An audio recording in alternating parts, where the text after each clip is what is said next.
권리, 전도자의 권리, 사도, 전도자의 권리라는 제목으로 하나님 말씀 증거하겠습니다. 우리 지난 시간까지 우상의 제물에 대한 말씀을 살펴봤습니다. 다 우리 고린도 교회 안에 있는 문제들이고요. 또 현대 교회 우리 안에 영적인 우상 숭배와 우상 제물에 대한 문제들이다 라는 말씀을 드렸습니다.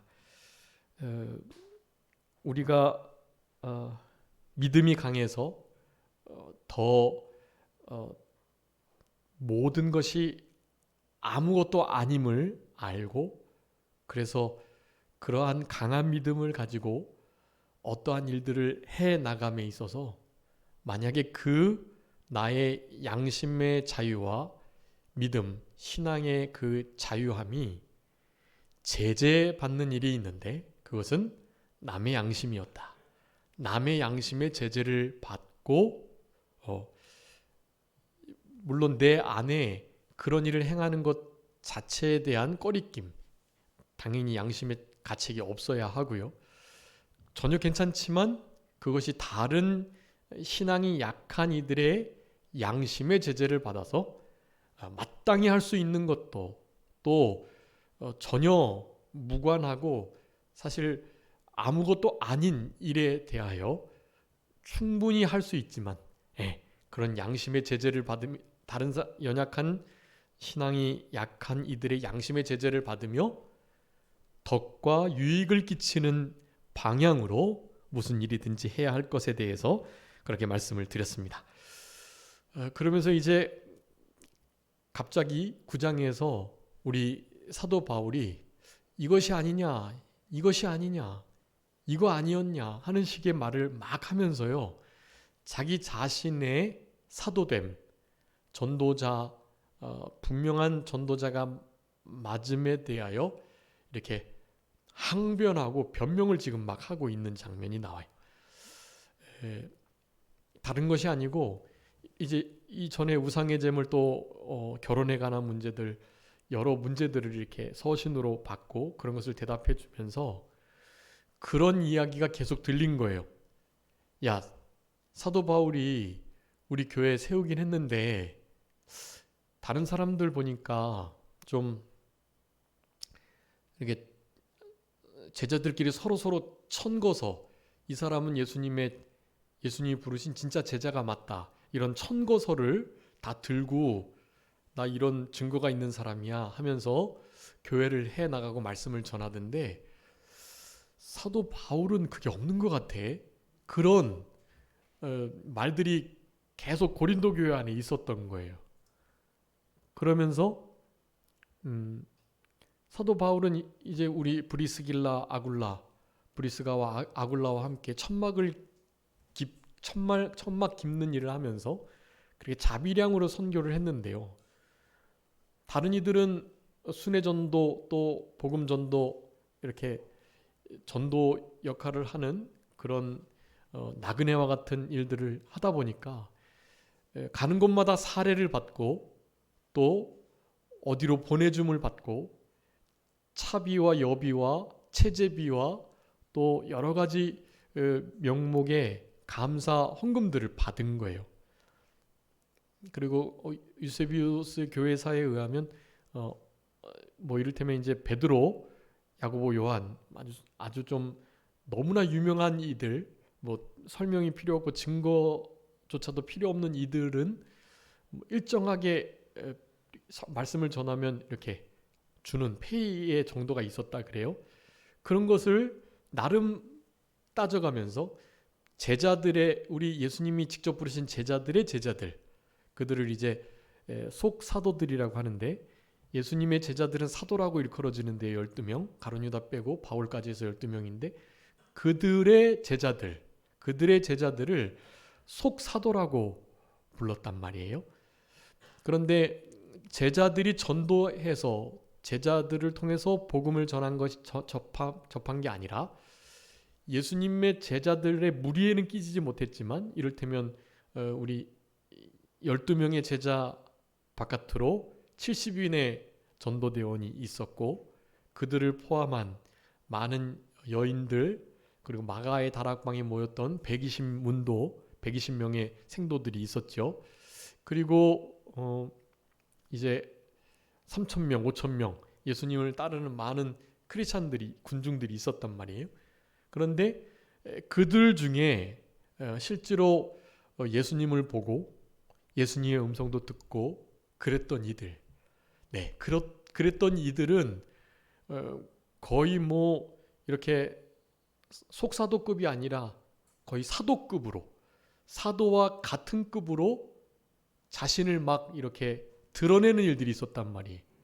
내가 예수님과 함께 70인 전도대원 중에 한 사람이었어 하면서, 그러니까 12명만 말씀을 전하고 순회 전도를 다 한 게 아니라 그 70일의 전도대원들 뿐만 아니라 많은 그 예수님을 수종들었던 여인들도 그렇고 그들의 뭐 친척들이나 자녀들도 그렇고 실제로 예수님을 보기도 했고 음성도 들었고 그분을 실제로 만져보기도 했고 이를테면 그런 이들은 정말로 막 디아스포라 예루살렘으로부터 막 고난이 있어서 마구마구 흩어져 나와가지고요 복음을 진짜 막 전하게 되었던 거예요.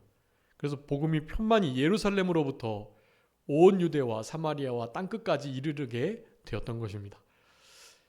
자, 그러는 가운데 교회가 세워지고 참된 하나님의 종들, 특별히 12 제자들은 계속해서 지역을 돌면서 교회를 세우고 했단 말이에요. 그러면 교회를 세우고 난 다음에 뒤를 맡아야 되니까 이를테면 속사도들이랄지 아니면 그 사도들과 함께 어깨를 했던 이들이 이제 그런 여러 교회들을 맡았던 거예요. 자, 그렇게 되다 보니까 일정한 어떤 패턴이 형성이 되는 거예요. 예수님과 함께 진짜 다녔던 12제자 아닌 그런 이들도 예수님의 진짜 12제자들에게 청거서를 받아가지고요. 이 사람은 70인 전도대원 중에 한 사람이었다. 이런 증거서를 다들 다 가지고 있어요. 그런 것을 이제 자천서라고 하는데 그러니까 이를테면 목사 증명서 그런 느낌인 거예요. 선교사 증명서 그런 거. 그런 거를 다 들고 다니면서 합당하게 사례도 받으면서 그러니까 이를테면 사도 바울처럼 뭔가 복음을 전하고 사례를 안 받겠다 하면 딴 생각을 하게 되는 거예요. 사도 바울 자천서도 없고 천거서도 없고 만약에 본인이 진짜 예수님 제자 사도 맞으면 정정당당하게 사례 달라고 그럴 거 아니야? 하는 생각을 하면서 그냥 자비량 선거한다고 하면서 돈도 우리가 이거 주는 것을 안 받는 걸 보니 뭔가 좀 찜찜하고 꺼름직한 게 있어서 그거 못 받는 거야. 그러니까 보니까 진짜 사도가 아무래도 아닌 것 같아 하는 말들이 초대교회에 막 퍼진 거예요. 네, 그런 부분에 대해서 우리 사도 바울이 지금 답변을 하고 있는 것입니다. 핵심은 그거예요. 내가 진짜 사도가 아니냐? 다른 사람은 몰라도 고린도 교회 너희들만이라도 나를 사도로 인정해야지 하는 말을 하는 거예요. 지금. 그러니까 사도 바울은 다른 여러 교회들도 개척하면서 많이 세우긴 했지만 사실 이 고린도 전후서만 봐도 그 분량이 아주 볼륨이 가장 많고요. 가장 마음을 쓰는 교회였어요. 이 교회가. 근데 사실은 그렇게 할 수 없을 만큼 사실은 그 모든 환경이 열악해서 그런 거예요. 거기는 우상 숭배의 중심지였고 진짜로 이렇게 믿음으로 제대로 살아가기가 어려운 장소였단 말이에요. 사도 바울은 늘 마음이 있었고 우리 고린도 교회를 향해서 늘 기도하면서 하나님께서 인도하셔서 이동을 해가지고 다른 데 교회를 세우고 막 하긴 하고 있지만 계속 거기 마음이 쓰이는 거예요.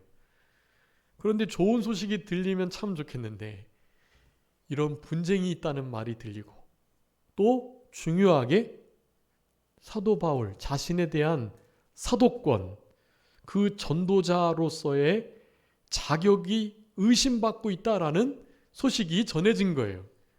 그래서 지금 이 말씀을 하고 있는 것입니다.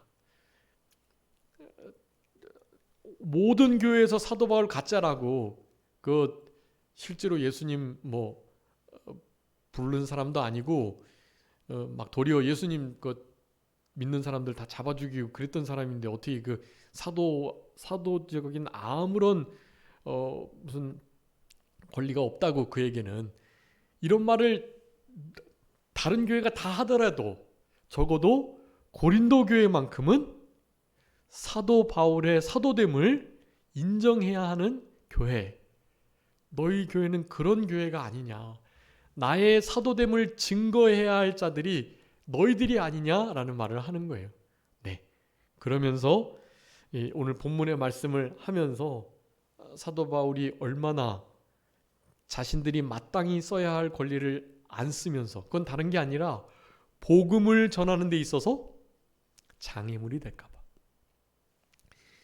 다른 사람들이 다 그러고 다니는데 사도 바울 자기조차 그렇게 육신의 것을 채워달라고 사례를 달라고 하게 되면 그 순회 전도자들을 그렇게 필요를 다 채워주는 일이 결코 만만치 않은 일이니까 교회 안에 부담이 될까 봐 사도 바울은 안 하는 거예요. 그거를 차라리 죽을지언정 자신은 섬김 안 받겠다 하는 마음을 가진 거란 말이에요. 근데 그런 것까지도 이용해서 봐라, 저렇게 마땅히 받아야 할 것들을 안 받는 것 보니 정식 사도가 아닌 것이 분명하다는 증거다 라고 하면서 사도 바울을 몰아가니까 지금 이 편지를 쓰면서 그것에 대해서 아닌 것을 분명히 증거하고 있는 것입니다. 그래서 오늘 본문 말씀의 핵심은 우리 14절 한번 다 같이 읽어보겠습니다. 고린도전서 9장 14절 시작. 이와 같이 주께서도 복음 전하는 자들이 복음으로 말미암아 살리라 명하셨느니라. 아멘. 너희들이 지금 순회 전도자들 잘 섬기고 있다. 마땅한 일이다. 잘하고 있다. 나한테도 사실 그래야 된다.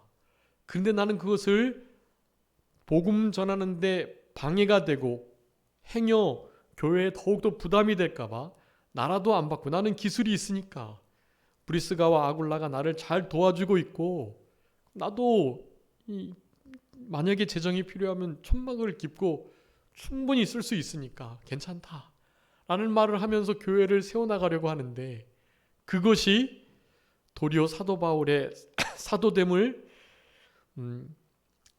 증명하는 것이 아니라는 것으로 사용되니 너무 가슴이 아픈 거예요. 복음으로 말미암아 사는 것, 그것이 맞고요. 사도 바울도 당연히 그 권리가 있다라는 것입니다. 그런데 그리하지 않겠다라는 거예요. 그러면 사도 바울이 가진 사도의 참된 권리, 그것을 18절에서 말씀합니다. 18절 다 같이 한번 읽어보겠습니다. 시작. 그런즉 내 상이 무엇이냐? 내가 복음을 전할 때에 값없이 전하고 복음으로 말미암아 내게 있는 권리를 다 쓰지 아니하는 이것이로다. 네, 이것이 뭐예요? 이것 두 가지.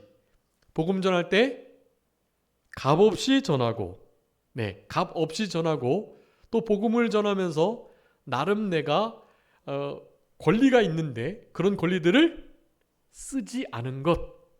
바로 그 두 가지의 것이요, 진짜 참된 하나님의 종, 사도됨의 증거가 된다라고 말하고 있고, 바로 그 증거로 인해서 우리 사도 바울이 진짜 사도되고 하나님의 종이고, 그러니 다른 사람들은 오해하고 사도가 아닌 거 아니야 라고 막 폄하하지만 결국에 그 모든 상을 하늘에서 받게 될 것, 자신이 사도된 권리가 하늘에서 이렇게 상급을 받는 이것, 값없이 전하고 마땅히 쓸 수 있는 권리를 쓰지 않은 것, 바로 그것이라는 거예요.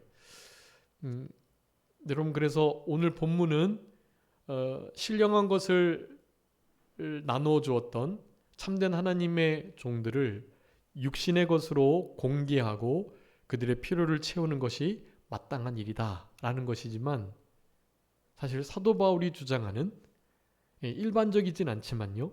이 사도 바울이 지금 주장하는 이 진짜 하나님의 종의 특권, 그러니까 값없이 전하고 권리를 쓰지 않고 이것이 말이죠. 이것이 모든 목회자들의 좀 궁극적인 마음 자세, 태도여야 할 것이라는 생각을 하게 됩니다. 그래서 얼마 전에도 말씀드렸지만 사실 교회 안에서 이렇게 담임 목회자가 사모도 그렇고 일을 갖고 그렇게 생활을 하다가 주일날 말씀을 이렇게 전하는 그 정도의 일들. 근데 제가 이제 말씀을 드리는 거지만, 그러니까 일반적인 경우는 그게 어려워요.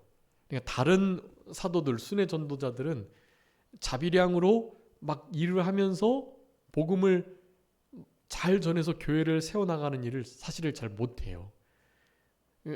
일반적인 사람은 그 목회하는데 전무해도 그 목회를 제대로 하기가 어려워요.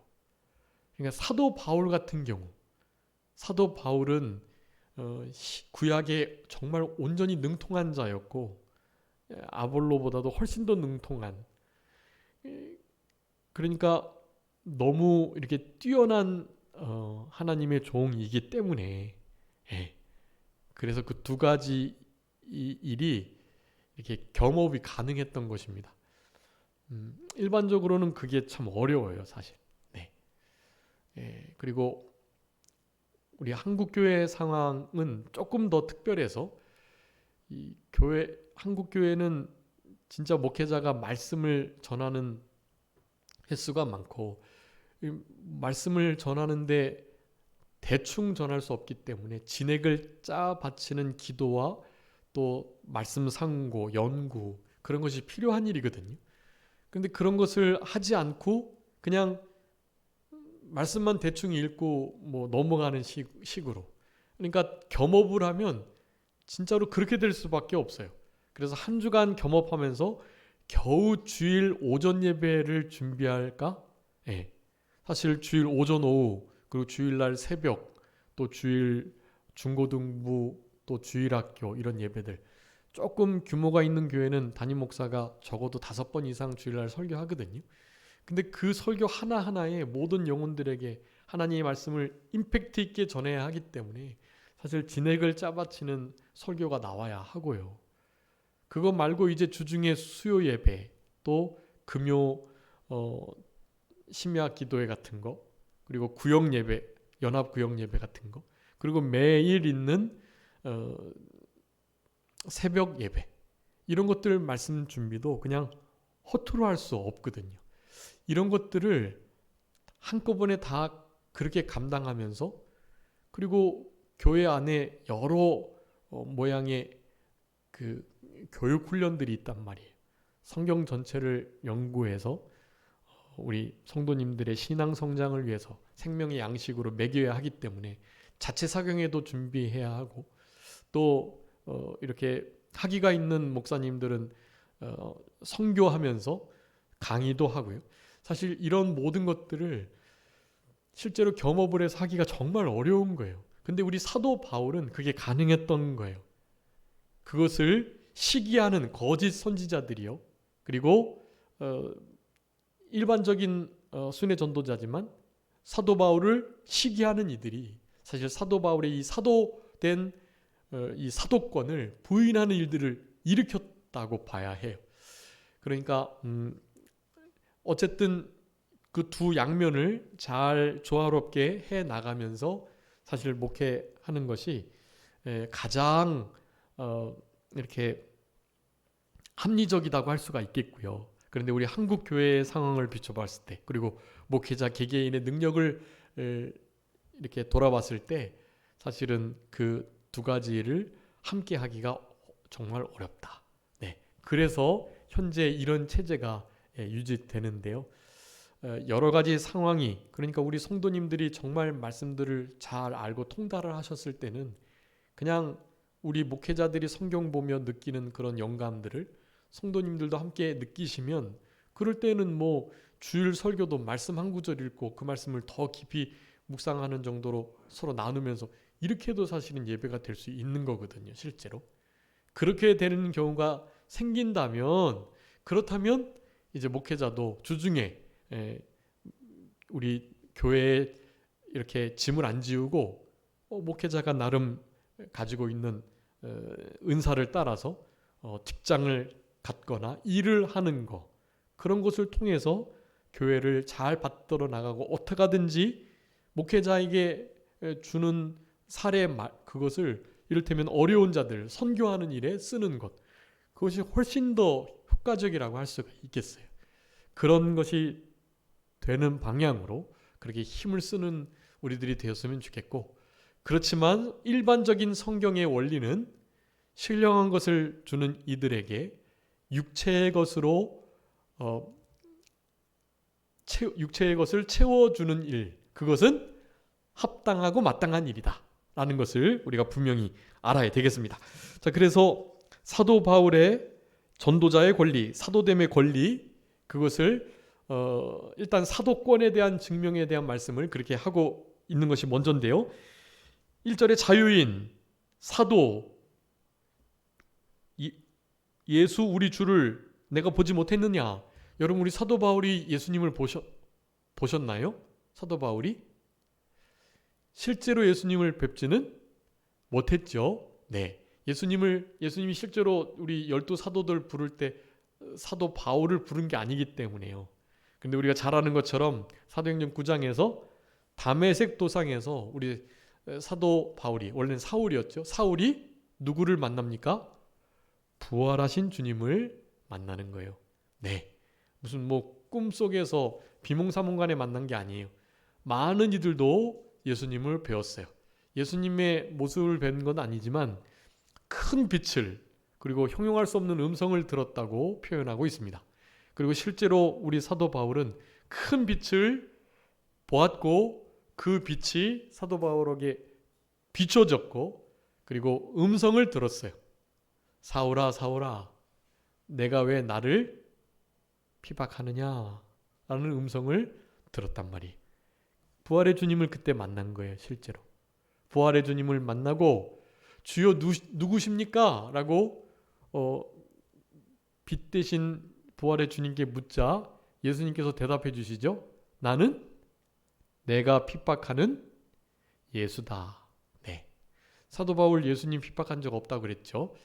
예수님을 믿는 크리스찬들, 그리스도인들을 핍박했을 뿐이에요.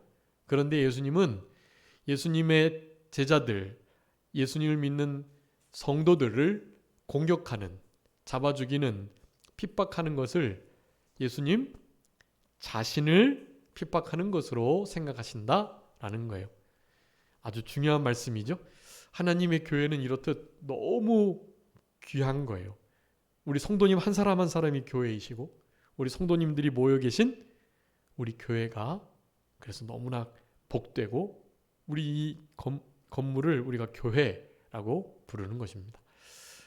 너무나 귀한 교회예요. 사도 바울은 지금 이 교회를 교회가 바로 세워지도록 지금 교육하고 있어요. 교육. 그리고 보통 순회전도하며 계속해서 교회를 세우면서 복음을 선포하고 전했죠. 그 안에서 성도들 간에 여러 교제가 있어요. 그리고 제 첫째 날 주일 안식일에는 떡을 떼며 예배를 드렸습니다. 그러면서 그 섬기던 모든 교회들을 돌면서 그 교회의 필요를 채우고 그 교회를 위해서 봉사하는 일을 했어요.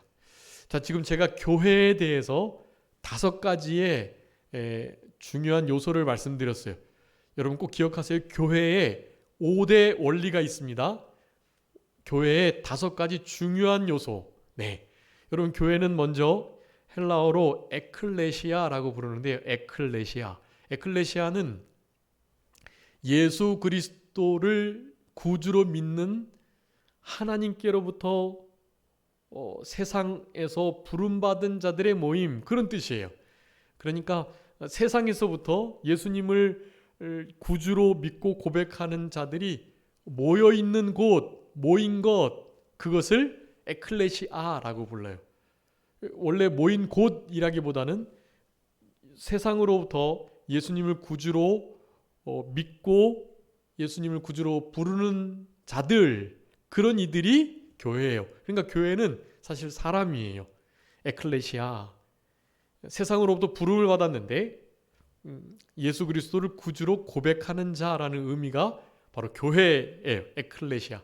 그 에클레시아라는 교회에 아주 중요한 5대 사명, 5대 요소가 있다라는 것입니다. 첫 번째, 예배.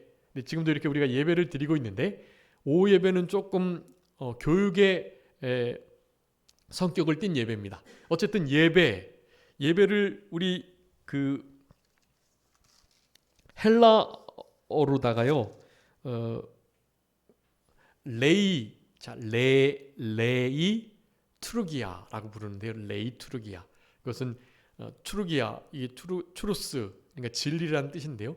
진리로 우리 하나님을 섬기는 것, 진리로 하나님을 알아가고 그분을 경배하고 섬기는 것, 그런 뜻이 레이 트루기아. 예배가 우리 교회의 에클레시아의 아주 중요한 첫째 요소, 사명입니다. 이것은 하나님과 한마디로 교제하는 거예요. 지금 에베소 교회가 이런 것이 사실은 지금 다 안 되고 있어요. 이 5대 이 사명이요. 그래서 사도 바울은 지금 자신의 사도됨을 주장하면서 내 말을 좀 잘 들어라. 너희들이 사도와 같은 역할을 이렇게 하면서 해야 된다라는 말을 하는 거예요. 예배를 잘 드려야 돼. 예배를. 사실은 하나님과의 관계, 하나님과의 바른 예배가 우리 삶의 가장 핵심입니다. 예배를 성공하는 자가 인생에 성공하는 거예요. 예배를 제대로 드리는 자들은 세상을 이겨낼 수 있어요.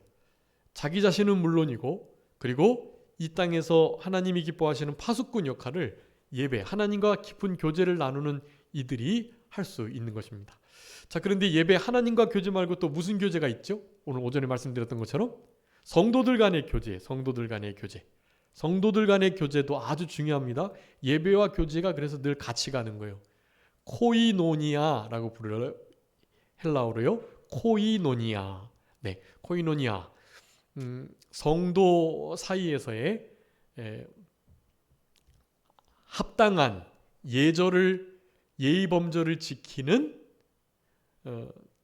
자매로서 잘 자매를 대하고 형제로서 형제를 잘 대하는, 그리고 빈부 귀천을 따지지 않는 겸손한, 남을 나보다 낮게 여기는, 그들의 짐을 지고 필요를 채우는 그런 섬김이 있는 교제, 그것을 코이노니아라고 말하는 거예요. 여러분, 이런 교제가 있어야 진짜 교회입니다. 그리고 세 번째는 이렇게 예배를 드리며 교제를 하는 것으로 그치면 안 되고요. 당연히 교육이 있어야겠죠. 지금 예배를 드리며 이것도 교육을 하는 것이라고 할 수가 있겠는데요. 교육, 여러 형편을 따라서 교회 안에서 교육을 하게 됩니다. 교육을 해야, 이것은 가르치는 일, 디다케라고 하는데, 디다케. 교육을 통해서 예배할 때보다 훨씬 더 하나님을 더 깊이 알아가는 거예요. 디다케. 교육. 지금도 오후 예배이지만, 레이트루기아지만 이 안에서 교육의 의미를 더욱더 강조하면서 예배를 드리는 게 오후 예배예요. 오후 예배. 그래서 디다케, 교육하는 것, 그것이 교회의 제3대 사명이라고 할 수가 있겠습니다. 우리 사도 바울이 고린도서를 쓰면서 지금 그들을 교육하고 있는 거예요.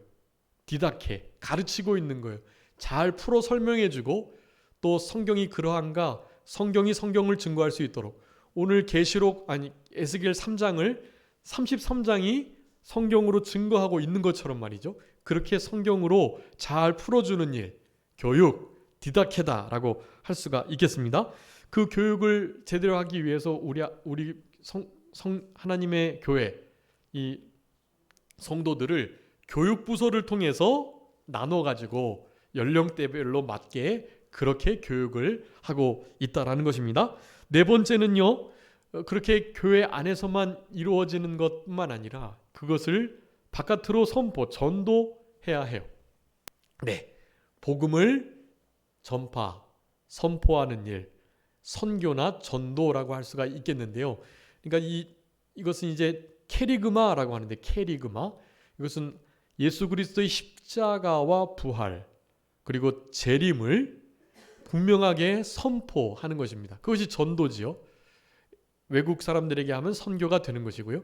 그러니까 우리 안에 복음이 먼저 분명하게 뿌리 내리고 그것이 흘러넘쳐서 다른 이들에게도 전달돼야 돼요.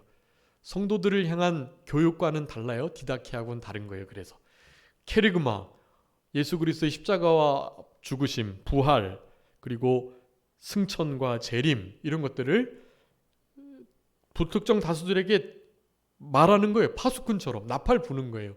그런 행동이 아주 중요하다고 하겠고요.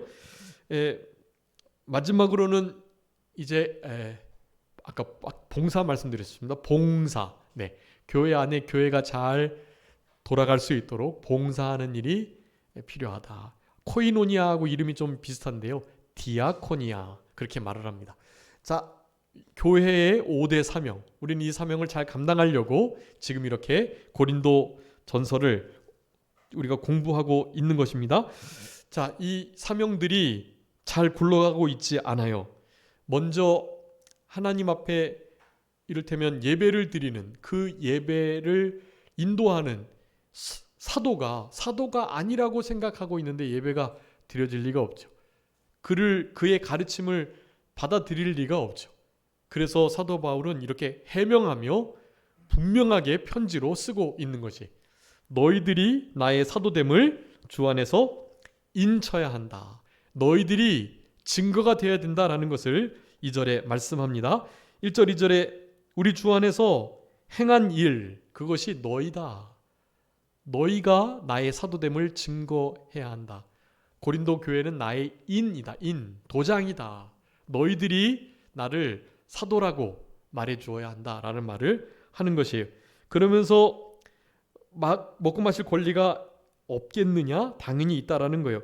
다른 사도들하고 주의 형제들, 그리고 특별히 베드로는요, 그 아내된 그 자매들을 데리고 다닐 때, 자매라는 것은 예수님을 믿는다라는 의미예요. 예수님 안에 한 가족이 되었다라는 뜻으로 자매이고, 자매된 아내, 믿는 아내라는 뜻이에요. 믿는 아내를 데리고 다니면서 복음을 전하고 순회 선교사의 역할을 감당했다라는 것입니다. 그런데 바나바는 우리 바울과 함께 자비량하면서 결혼하지 않고 그렇게 혼자 다녔나 봐요. 네, 바나바와 바울만 그리하지 않았어요. 그렇다고 사도가 아닌 게 아니지 않느냐라는 말을 지금 하고 있는 거예요. 7절에 말씀합니다. 5가지 말하는데요. 군 복무하는 자, 자기가 돈 내고 군인 총알 사고 뭐 밥하고 하느냐? 아니잖아요. 군으로 부른 자, 모집한 자가 군인의 모든 필요는 채워주는 거예요. 우리 징병제, 우리나라에서 우리 남자들의 가장 젊은 시기 19살부터 18, 19, 20, 21, 22, 23, 24, 이 황금과 같은 청년의 시기를 거의 1년 반 동안 나라에 시간을 들여야 해요. 이거는 남자들이 정말 큰 희생을 하는 거고요. 여자들이 이런 부분에 대해서 무슨 군 가산점을 준다, 그래서 되겠느냐, 공평하냐, 그게 이런 식의 말을 하는데 이건 너무 잘못된 말이고, 실제로 다른 나라는, 이스라엘은 다 여인들도 다 군 복무를 합니다. 그렇게 하든가요. 그렇지 않으면서 그런 말을 하는 건 정말 잘못된 일이고요. 요즘에는 여권이 너무나 신장돼서 그런 것이 싹 들어갔어요. 지금 아마 군 복무 가산점 없죠? 아마 없을 거예요. 지금 다시 이제 부활할지도 모르겠는데 아마 없는 걸로 알고 있고, 너무 이 여가부에서 그것을 반대했었기 때문에 그런 것뿐만 아니라 우리나라가 정말 너무 많은 부분에 무너져 있는 부분들이 많아요. 그럼 이런 것들을 다시 바로 세워 나가야 하고요. 군 가산점이 문제가 아니라 여러분 알고 계신 것처럼 5.18 유공자들, 그들의 명단을 공개할 수 없거든요. 법적으로 못하고. 그 자랑스러운 일을 왜 못하게 해요? 거짓이기 때문에 그래요. 사실은 그 안에 거짓이 있단 말이에요. 진짜 5.18 유공자를 대우해야 할 진짜 그런 사람도 있겠죠. 그런데 많은 부분이 아니라는 증거가 그런 거예요. 내가 만약에 유공자라면 나는 떳떳하게 난 5.18 유공자라고 밝히겠어요. 근데 그것을 왜 밝히지 못하게 하냐고요. 그건 너무나 잘못된 일이고, 여러분들이 아시는 것처럼 유공자 가산점이 어마어마하게 높아요. 여러분 지금 유공자가 아니면 사실 정말 특출난 뛰어난 인재가 아니면 어디 들어가기가 어려워요.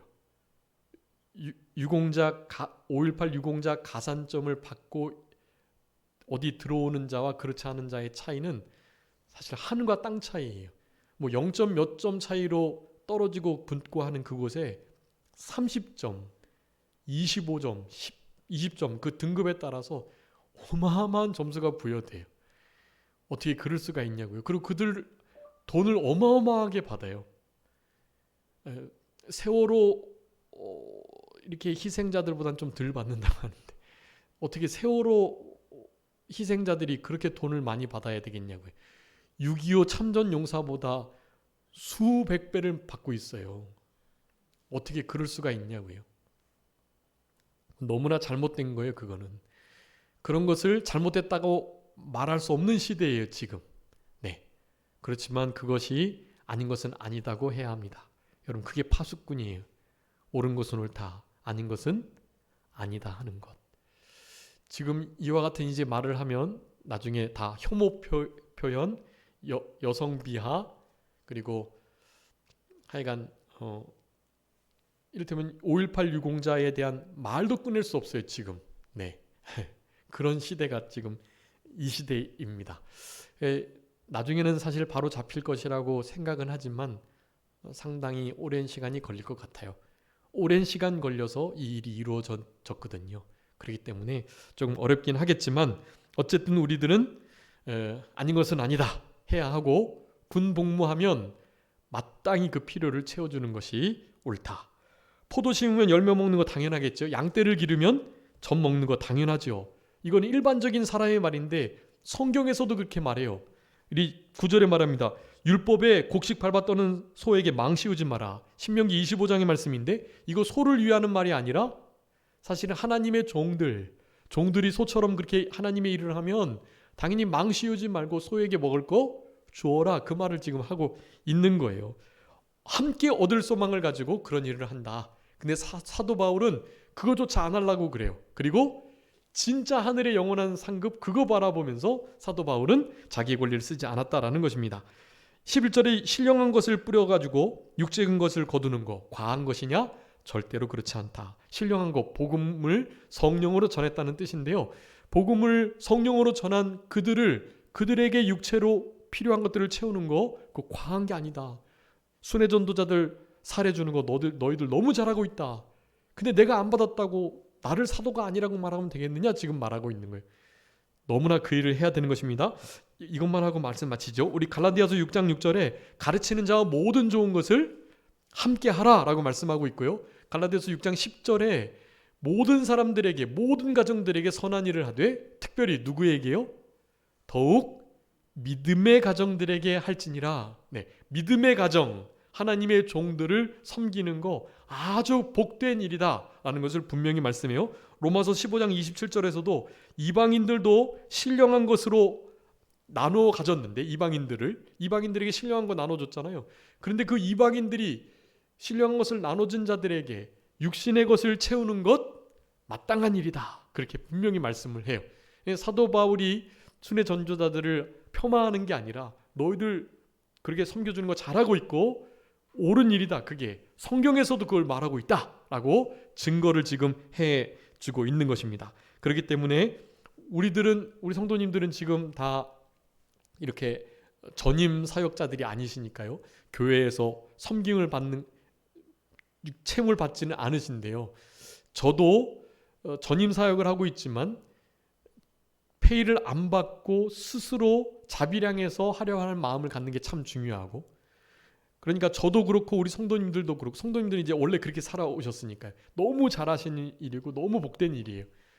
그런데 교회 입장에서는 어떻게든지 성경대로 하나님의 종들과 성도님들을 위해서 공급하고 필요를 채우는 게 좋은 거예요. 교회 입장은. 그러니까 성도님들이 가지고 계신 생각 중에 교회에서 막 1절 이렇게 교회 거는 안 받고 사양하고 막 그러시는 분들이 좀 계시기도 해요. 근데 그러시면 안 되고 교회가 성도들을 잘 섬길 수 있도록 해주셔야 돼요. 교회가 목회자를 섬겨주고 계시는 것처럼 교회가 성도들을 섬겨 드릴 수 있도록 하시는 것이 좋은 일이다. 그런 말씀을 드리면서요. 오늘 나머지 말씀들은 읽어보셔도 다 이해가 되는 말씀이니까 다음 시간이 아주 중요한 말씀이에요. 이런 모든 복음에 참여하는 그 일을 위해서 어떻게 해야 되는가를 살펴보도록 하겠습니다. 잠깐 기도하겠습니다.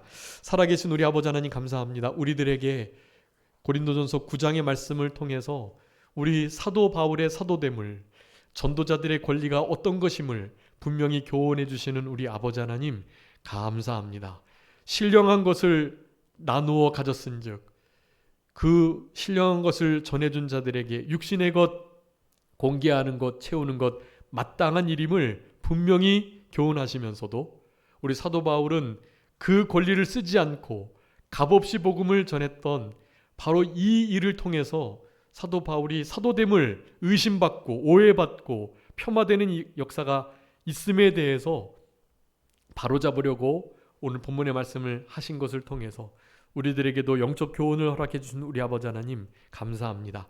하나님의 교회가 바로 되기 위해서는 교회의 5가지 사명을 잘 감당해야 되겠고 그것을 가르치려고 사도 바울이 이렇게 편지를 쓰고 고린도 교회를 향하여 그 믿음이 바로 되기를 소원했던 것처럼 우리의 심령 속에도 우리 교회된 우리가 5가지의 사명들을 잘 감당하며 여러 가지 범죄의 문제들을 해결해 나가면서 참된 하나님의 종과 성도 사이에서의 참된 교제, 영원토록 이어질 그 교제를 잘 누리며 살아갈 수 있는 우리들 되게 하여 주시옵소서. 하나님 아버지, 하나님의 종들을 공개하는 성도들과 또 교회가 얼마나 복받는 일인지 다시 한번 주님께서 알게 해주시고 그 일들을 기쁨으로 감사함으로 잘 감당하는 귀한 하나님의 권속들에게 크신 은혜와 복으로 다 갚아주시고 교회의 입장에서도 참된 하나님의 성도들을 섬기는 것이 또한 합당한 일임을 깨닫고 교회가 성도를 섬길 수 있는 기회를 잘 가질 수 있도록 그렇게 기회를 내주는 일들이 있게 해주시기를 간절히 바라오며 오늘 남은 하루도 주님께 온전히 드리게 하시고 한 주간을 승리하면서 파수꾼의 역할 잘 감당할 수 있는 우리 모두가 되게 하여 주시옵소서. 감사하옵고 살아계신 예수 그리스도의 이름으로 기도 올리옵나이다. 아멘.